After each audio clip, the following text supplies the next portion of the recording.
మాకు అత్యంత ప్రియులైన దేవుని ప్రజలందరికీ ఈ ఉదయకాల శుభములు తెలియజేయించున్నాను. అందరూ బాగున్నారా? మీరందరూ బాగుండాలని, ఎల్లప్పుడూ ప్రభువు నందు సంతోషించే వారిగా ఉండాలని, ఆయనను బట్టి ఆనందించే వారిగా ఉండాలని నేను నా హృదయపూర్వకంగా ఆశిస్తున్నాను. ఈ రోజున ఎంపిక చేసుకున్న వాక్య భాగము ఏమిటంటే సిలువను గూర్చిన ప్రకటన. ఈ యొక్క కార్యక్రమము ఫేస్బుక్, యూట్యూబ్, వాట్సాప్, ఇన్స్టాగ్రామ్ ద్వారా వింటున్న ప్రేక్షక మహాశయులందరికీ తండ్రి అయిన దేవుని నుండి, ప్రభు అయిన యేసుక్రీస్తు నుండి కృపా సమాధానములు మీకు కలుగునుగాక. జ్యోతిర్మయుడగు దేవుని సంగమా, దేవుని సమాజమా, దేవుని పిల్లలారా, క్రీస్తు స్వరక్తం ఇచ్చి సంపాదించిన సంగమా, బైబిల్ ఉన్న వారందరూ కూడా తెరిచి వాక్యంలోని మాదిరిగానే తెలుసుకోవాల్సిందిగా, చదువుతున్న వాక్యము అలా ఉన్నదో లేదో తెలుసుకోవాల్సిందిగా నేను ప్రభు పేరిట మీకు తెలియజేస్తా ఉన్నాను. చిన్న ప్రార్థన చేసుకొని ఈ కార్యక్రమాన్ని మొదలు పెడదాం. మహాపరిశుద్ధుడైన మా ప్రియ పరలోక తండ్రి, నాలో ఉంచిన మాటలన్నీ మీ బిడ్డలు వినిపించడానికి జ్ఞానాన్ని నాకు దయచేయండి. శిల్వశాసనాన్ని మరుగుపరచండి. నీ పిల్లలకు తండ్రి నేర్చుకోవడానికి, వినడానికి, గ్రహించడానికి వారికి జ్ఞానాన్ని, వివేకాన్ని దయచేయండి. ఆయన జ్ఞాపశక్తిని దయచేయండి, వివేకాన్ని దయచేయండి తండ్రి. వారి ద్వారా, నా ద్వారా మీరే మహిమ పొందగలరని మా ప్రభుత్వ కుమారులకు నజరేయుడైన యేసుక్రీస్తు నామమున అడిగి వేడుకొని ప్రార్థిస్తున్నాం మా ప్రియ పరలోక తండ్రి. ఆమేన్. సిలువను గూర్చిన ప్రకటన. 1 కొరింథీ 1:23 మాటను మనం పరిశీలన చేద్దాం. అయితే సిలువ వేయబడిన యేసుని మేము ప్రకటిస్తున్నాం. యేసు అంటే రక్షకుడు, క్రీస్తు అంటే అభిషేక్తుడు. యేసుక్రీస్తు ప్రభు 2024 సంవత్సరాల క్రితము ఇజ్రాయేల్ అనే ఒక దేశంలో యూదుల రాజ్యంలో, యూదా మతంలో, యూదా గోత్రంలో జన్మించిన వ్యక్తి. ఆయన యూదుడు.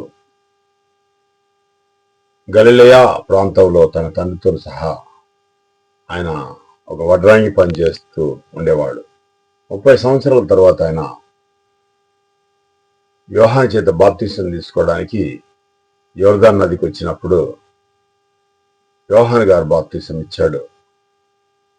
ఇచ్చిన వెంటనే దేవుని యొక్క ఆత్మ ఆయన మీదకి పౌరం ఆకారంగా వచ్చి, ఈయన నా ప్రియ కుమారుడు, ఈయన నేను ఆనందించుచున్నాను అని దేవుడు చెప్పాడు. పరలోకం నుంచి ఒక స్వరం చెప్పుట విన్నారు అక్కడ ఉన్న వారందరూ కూడా. యోహాను గారు అంటాడు కదా, నాకంటే గొప్పవాడు యేసుక్రీస్తు, ఆయన యొక్క చెప్పులు విప్పడానికి కూడా నేను యోగుడను కాను. స్వయాన పరలోకం నుంచి వచ్చిన స్వరం అది. ఈయన నా ప్రియ కుమారుడు అనే దేవుడే. ఆయన మీద దేవుని యొక్క ఆత్మ నుంచి దేవుని యొక్క స్వరం అక్కడ వినపడింది. ప్రియా దేవుని పిల్లలారా, ఈ యొక్క సిలువ వేయబడిన క్రీస్తుని మేము ప్రకటిస్తున్నామని ఎవరు అంటున్నారంటే, అపోస్తలుడైన పౌలు గారు మాట్లాడుతూ ఉన్నాడు ఈ మాటను.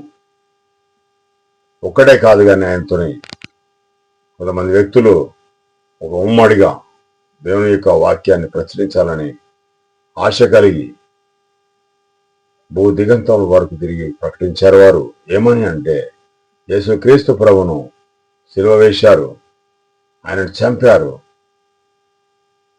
ఆయనను సమాధిలో పెట్టారు, దేవుడు ఆయనను తిరిగి లేపాడు. ఈ విషయాన్ని మేము ప్రకటిస్తున్నాం అని అపోస్తలుడైన పౌలు గారు ఎంతో ధైర్యంగా ప్రపంచం అంతా కూడా ప్రకటించాడు. యూరోప్ ఖండంలో ఆయన చెప్పిన మాటల ప్రకారంగా, ఆయన చెప్పిన బోధనే మన భారతదేశానికి వచ్చింది. మనం కూడా ఆయన రాసిన 14 పత్రికలలో ఉన్న మాటలన్నింటినీ కూడా మనం చదువుతున్నాం.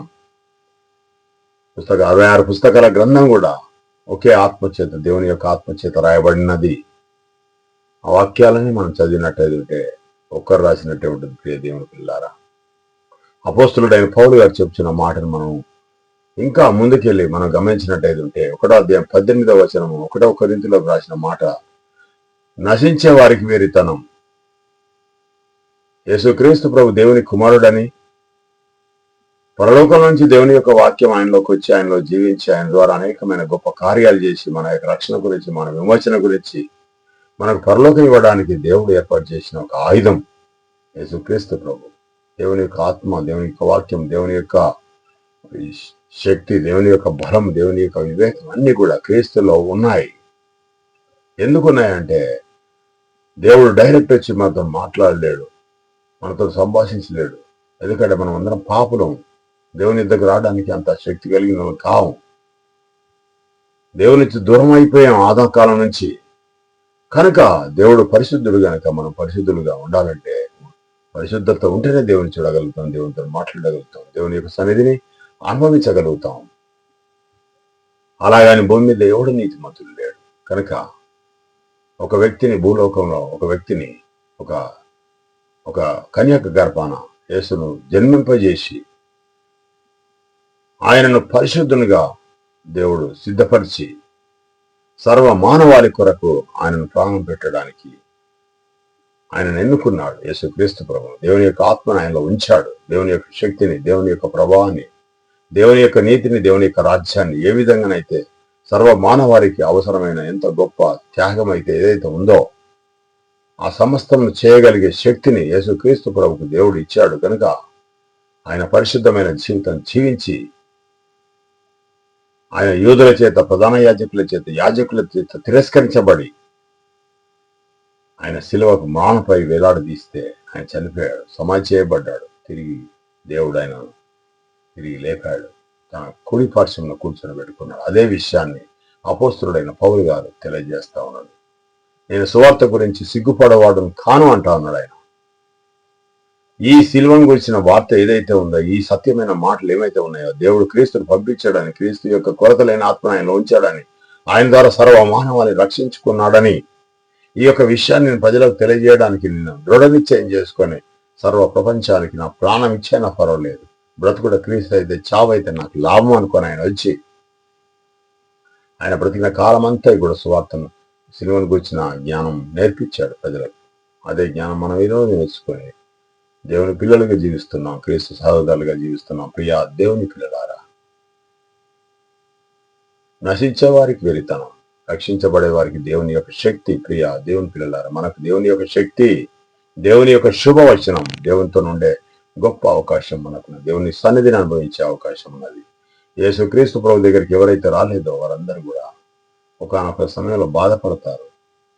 మంచి అవకాశం ఉన్నప్పుడు ఉపయోగించుకోలేదు, ఇంత మంచి తరుణం ఉపయోగించుకోలేదు, మేము ఇప్పుడు నశించిపోతున్నాం, కనుక మాకు ఇక ఆశ్రయం లేదు, మేము నశించే వారిగా ఉన్నామని బాధపడతారు. ప్రియ దేవుని పిల్లలారా, దీపం ఉన్నప్పుడే ఇల్లు చక్కబెట్టుకోవాలి. మన యొక్క దేహంలో మన ఆత్మ ఉన్నప్పుడే యేసుక్రీస్తు ప్రభువు దేవుని యొక్క కుమారుడని, దేవుని యొక్క రక్షకుడని, మనల్ని రక్షించడానికి దేవుడు పంపించిన ఒక ఆయుధం అని, దేవుని యొక్క వాక్యం, దేవుని యొక్క గుణగణాలు, దేవుని యొక్క లక్షణాలు, దేవుని యొక్క ప్రభావాలన్నీ కూడా యేసుక్రీస్తు ప్రభులో ఉంచి సర్వ మానవాళి చేత దేవుడు గణపరచబడ్డాడు, మహిమపరచబడ్డాడు, కీర్తి చేయబడ్డాడని ఎవరైతే దేవుని కుమారుడని నమ్ముతారో వారిలో దేవుని యొక్క ఆత్మ ఉంటుంది. ప్రియ దేవుని పిల్లారా, ఎవరైతే ఆ విధంగా నమ్ముతారో క్రీస్తు యొక్క ఆత్మ వారిలో ఉంటుంది. సంఘం లోపల వారు నివసించగలుగుతారు, సంఘాన్ని అంటిపెట్టుకొని జీవించగలుగుతారు. సార్వత్రిక సంఘంలో మెంబర్షిప్ ఉంటుంది. ప్రియ దేవుని పిల్లలారా, ఎంత గొప్ప మాటలు ఇవి తెలియక కొంతమంది మత విద్వేషాలు రెచ్చగొడతా ఉన్నారు. యేసుక్రీస్తు ప్రభు యొక్క మార్గం మతం కాదు, సత్యంలోనికి నడిపించే ఒక గొప్పనైన మార్గం. ఒక మార్పిడి రావాలి, ఒక మార్పు రావాలి, హృదయంలో మార్పు రావాలి. నీ యొక్క హృదయాన్ని శుభ్రపరచుకోవాలి, నీ హృదయాన్ని పవిత్రపరచుకోవాలి. నీ హృదయంలో చెడ్డ ఆలోచనలు, చెడ్డ స్వభావాలు, శరీర క్రియలు, లంచగొనితనం, వ్యభిచారం, దొంగతనం, ఈ యొక్క ఏవైతే శరీర కార్యములు స్పష్టమైన జారత్వం, అపవిత్రత, కామకర్తం, విగ్రహారాధన, అవిచారములు, ద్వేషములు, కలహములు, క్రోధములు, మతకములు, విమతములు అనేటి యొక్క 16 శరీర కార్యాలను దూరపరుచుకున్నట్టయితే ఉంటే ఆత్మ కార్యాలు ఏమనగా ప్రేమ, సంతోషము, సమాధానము, దీర్ఘశాంతం, దయాత్వం, మంచితనం, విశ్వాసం, సాత్వికం అనేక ఈ యొక్క మంచి లక్షణాలు కలిగిన జీవించినట్టయితే ఉంటే క్రీస్తుతోని సహదాసులు అవుతారు, దేవుని పిల్లలు అవుతారు. ప్రియ దేవుని పిల్లలారా, ఏదైతే ఆహారం తింటామో ఆహారము మన యొక్క శరీరంలోకి ఈ పొట్టలోనికి వెళ్ళి మన పొట్ట లోపల అనేకమైన జీర్ణశక్తి జరిగి మన యొక్క వచ్చిన ఆ గ్లూకోజ్ శరీరానికి అందించి ప్రతి కణానికి అందించి మనల్ని జీవాన్ని ఇచ్చి మనల్ని బ్రతికింపజేస్తా ఉన్నది. ఏదైతే పాడైన పదార్థం, ఏదైతే జీర్ణశక్తి కాని పదార్థం ఏదైతే ఉందో బహిర్భూమిలో విడవబడుతుంది. కానీ లోపలికి వెళ్ళే చెడు ఆలోచనలు, మెదడు లోపల ఉండే చెడు ఆలోచనలు, హృదయంలోకి వెళ్ళే చెడు ఆలోచనలు, మనసులోకి వెళ్ళే చెడు ఆలోచనలు, ఇవన్నీ కూడా మనిషిని అపవిత్రపరిచి నరకానికి తీసుకొని వెళ్తాయి. ప్రియ దేవుని పిల్లలారా, పాపపు ప్రపంచంతో జీవిస్తున్న, పాపపు కోరికలతో జీవిస్తున్న, లోకానుసారంగా జీవిస్తున్న వారికి దేవునితో గడిపే, దేవుని యొక్క సన్నిధిని అనుగ్రహించే, దేవుని కృపను అనుగ్రహించే భాగ్యం దొరకదు. ప్రియ దేవుని పిల్లలారా, అందరు పాపం చేసి దేవుడు అనుగ్రహించి మహిమను పొందలేకపోతున్నారు కనుక దేవుడు తన కుమారుడిని మానవుల నుండి ఒక వ్యక్తిని ఏర్పాటు చేసుకొని పరిశుద్ధపరిచి దేవుని యొక్క ఆత్మ ఆయనలో ఉంచి ఆయనను దేవుని యొక్క కుమారుడిగా స్వీకరించి మన అందరి పాపముల గురించి ఆయన యొక్క పరిశుద్ధుడైన యేసుక్రీస్తు ప్రభువు అనే ఒక రక్షకుని యొక్క ప్రాణం పెట్టడం ద్వారా, ఆయన రక్తం చిందించడం ద్వారా మన పాపములు ఆయన ద్వారా క్షమించబడ్డాయి. దేవుడు మన పాపములు అన్ని కూడా యేసుక్రీస్తు ప్రభు మీద వేసి ఆయనను బలియడానికి దేవుడు ఒక ఏర్పాటు చేసుకున్న ఒక ఆయుధం. ప్రియ దేవుని పిల్లలారా, ఆ విధంగా నమ్మాలి. యేసుక్రీస్తు ప్రభుని దేవునిగా నమ్మొద్దు. యేసుక్రీస్తు ప్రభు దేవుని కుమారుడిగా నమ్ముతానే నీకు నరకం నుంచి విడుదల, నీకు నిత్య జీవంలోనికి ప్రవేశం. ఈ విధంగా నమ్మితేనే నీకు పరలోకం ఇస్తాడు, దేవుని యొక్క సన్నిధిని ఇస్తాడు, దేవుని యొక్క కృపనిస్తాడు, దేవుని యొక్క వెలుగునిస్తాడు, దేవుని యొక్క మహిమనిస్తాడు, దేవుని యొక్క గొప్పతనాన్ని ఇస్తాడు. నీకు సత్క్రియలు అనేటి నువ్వు చేసిన వాడు అవుతావు. ప్రియ దేవుని పిల్లల, యేసుక్రీస్తు ప్రభును సర్వ మానవాళంతా కూడా ఏం నమ్ముతా ఉందండి? దేవుడని నమ్ముతా ఉందండి. ప్రియ దేవుని పిల్లలారా, ఆ విధంగా నమ్మితే మీకు పరలోకం ఉండదు, దేవుని పిల్లలుగా ఉండే అవకాశం ఉండదు. అసలు యేసుక్రీస్తు ప్రభుడు ఒప్పుకోడు. నా మహిమను ఎవరికి ఇచ్చివాడని కానని తండ్రి అన్నాడు. నేను అద్వితీయుడను, నేను ఒక్కనే దేవుని, నా యొక్క స్థానంలో ఎవరిని కూర్చోబెట్టవద్దు, ఎవరిని కూడా కూర్చోబెట్టవద్దు. ఆయన మహిమ వేరు, ఆయన ప్రభావం వేరు, ఆయన శక్తి వేరు. సర్వలోకాలను మాట చేత కలిగజేసిన వాడు దేవుడు ఆత్మ, ఆయన మనిషి కాదు. దేవుడు ఆత్మ గనుక ఆయనను ఆరాధించి వారు ఆత్మతో సత్యంతారు. ఇక్కడ ఆత్మకు ఇక్కడ రక్తం ఉంటుందా? ఉండదు కదా. మానవులకు మాత్రమే రక్తం ఉంటుంది, మానవులకు మాత్రమే మాంసాలు ఉంటాయి. ఈ మాంసం పరలోకానికి చేర్చదు. ప్రియ దేవుని పిల్లలారా, నువ్వు చేసే క్రియలు ప్రతి ఒక్కటి కూడా లెక్కకు వస్తాయి. యేసుక్రీస్తు ప్రభు యొక్క ఆయన నడిచిన విధానం బట్టి, ఆయన చూపెట్టిన మార్గం బట్టి నడిచిన వాడే ఆయన మార్గంలో, క్రీస్తు మార్గంలో ఎవడైతే నడుస్తాడో దేవుని పిల్లలు అవుతారు. ఆ అధికారం దేవుడు ఇచ్చాడు ఆయనకు, అందరికీ కూడా ఇచ్చాడు. ఆ మార్గాన్ని అన్వేషించకుండా, ఆ మార్గాన్ని వ్యతిరేకించే వారికి, ఆ మార్గాన్ని కించపరిచే వారికి, తృణీకరించే వారికి, ఆ మార్గాన్ని హేళన చేసేవారికి, యేసుక్రీస్తు ప్రభు యొద్దకు రాని వారికి దేవుడు శిక్ష వేస్తాడు. ప్రియ దేవుని పిల్లలారా, వారందరికీ నరకమే. ఇగో మంచి అవకాశం వచ్చింది, అందరూ కూడా మార్పు ఉంది. క్రీస్తు యొద్దకు రండి. క్రీస్తు అంటే ఒక మార్గం, సత్యం, జీవం. ఆయన మతం కాదు. ప్రియ దేవుని పిల్లలారా, దేవుడు ఏర్పాటు చేసుకున్న ఒక సాధనం. దేవుని యొక్క కుమారుడు ఆయన, దేవుని యొక్క పవిత్రుడు, పరిశుద్ధుడైన కనుక దేవుని చేత ఆశీర్వదించబడి, దేవుని చేత హెచ్చించబడి తన కుడి పార్శ్వమున కూర్చొని మనందరినీ కూడా ఆకర్షించుకుంటాడు యేసుక్రీస్తు ప్రభు.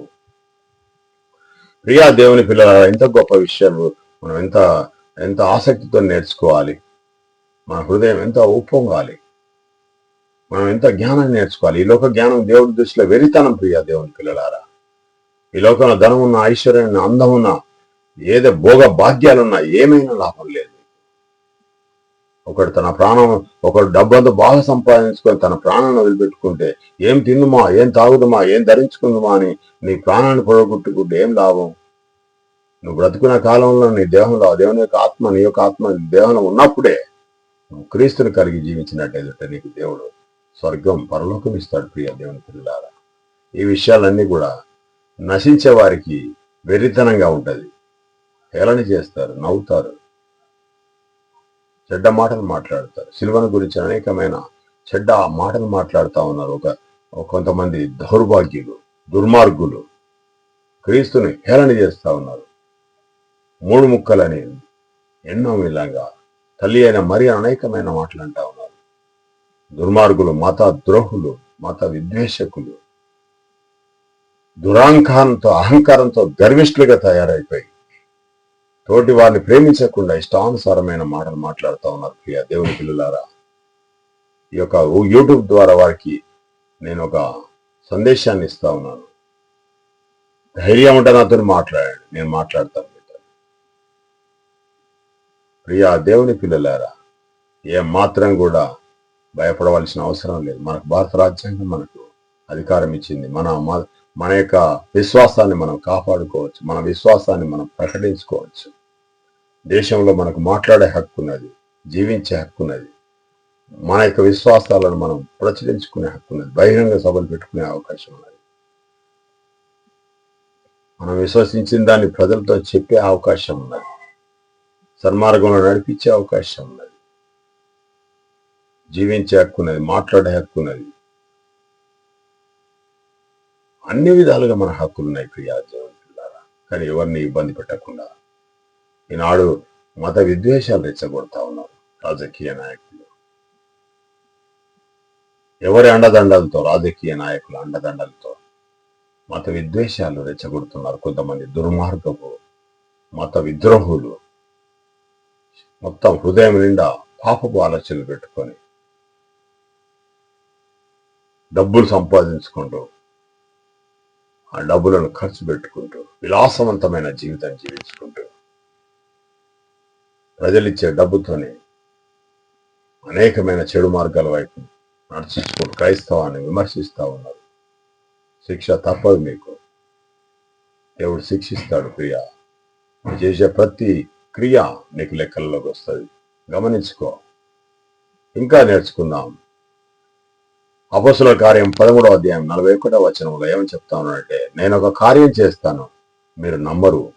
ఎవరైనా మీకు ఎవరు వివరించినా మీరు నమ్మరు అని అంటా ఉన్నాడు దేవుడు. 13వ అధ్యాయం 41వ వచనంలో అపొస్తలుల కార్యం. యేసుక్రీస్తు ప్రభువును 2024 సంవత్సరాల క్రితం భూమి మీదకి, పరలోకం నుంచి కాదులే కానీ భూమిలో నుండి, మనుషుల నుండి ఒక మనిషిని సృజించి పవిత్రునిగా పరిశుద్ధునిగా చేసి ఆయన ద్వారా దేవుడు మనందరికి సమాధానకర్తగా ఏర్పాటు చేశాడు. ఆయన భుజాల మీద రాజ్యభారం పెట్టాడు.